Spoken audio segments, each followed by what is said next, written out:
Hello friends, welcome back to my Sunita lifestyle channel. আশা করি তোমরা সকলে খুব ভালো আছো। আমার চ্যানেলে তোমাদের জানাই অনেক অনেক স্বাগত। আজকে আমি তোমাদের কাছে একদম নতুনত্ব একটা রেসিপি নিয়ে চলে এসেছি। আমার চ্যানেলে একদম প্রথম চিড়ের কাকলেট। এই চিড়ের কাকলেটটা বর্ষার সময় বিকেলবেলা চায়ের সাথে খেতে দারুণ লাগে। তোমরা বাড়িতে অবশ্যই ট্রাই করো আমার রেসিপিটা দেখে, আর ভিডিওটা তোমরা প্রথম থেকে শেষ পর্যন্ত দেখো।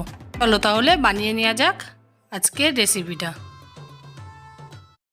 আমি এখানে এক বাটি মতো চিড়ে নিয়ে নিয়েছি। এই চিড়েটা একটু পাতলা, তোমরা বাজারে যদি মোটা চিড়ে পাও তাহলে খুব ভালো হবে। এই চিড়েটা আমি খুব ভালো করে ধুয়ে জল ঝরিয়ে নিয়েছি। এবার এই গামলাটাতে চিড়েটা ঢেলে দিচ্ছি।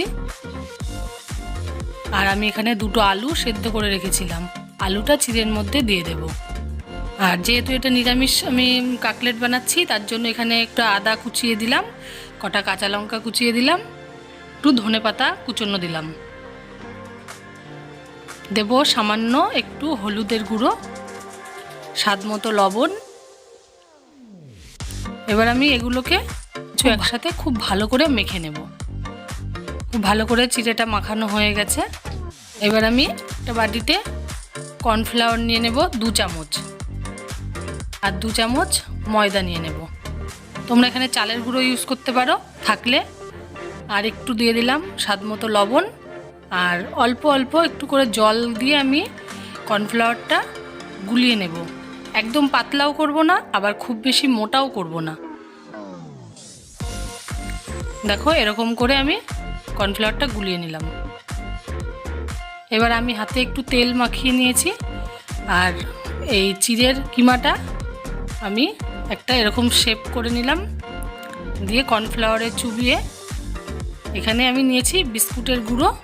বিস্কুটের গুঁড়োটা দিয়ে খুব ভালো করে আমি লাগিয়ে নেব।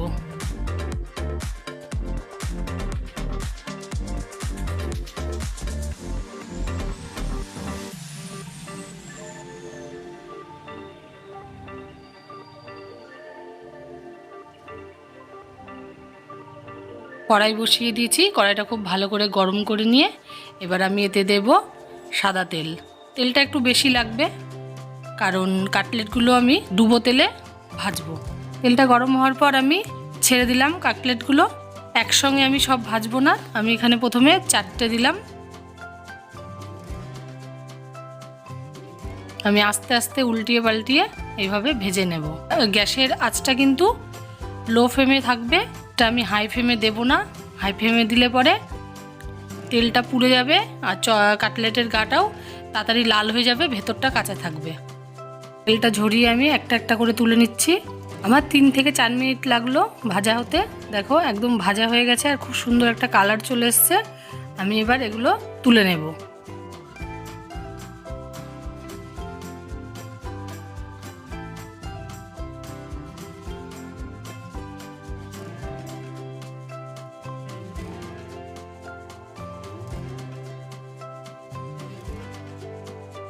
সবগুলো কাটলেট আমার ভাজা হয়ে গেল। দেখো খুব কম সময়ে কাটলেটগুলো ভাজা হয়ে গেল, আর খেতেও এটা ভীষণ টেস্টি হয়। তোমরা বাড়িতে বানিয়ে দেখবে। আর এই বর্ষার সময় বিকেলবেলা চায়ের সাথে এরকম কাটলেট যদি থাকে, তাহলে আর তোমাদের অন্য কিচ্ছু লাগবে না।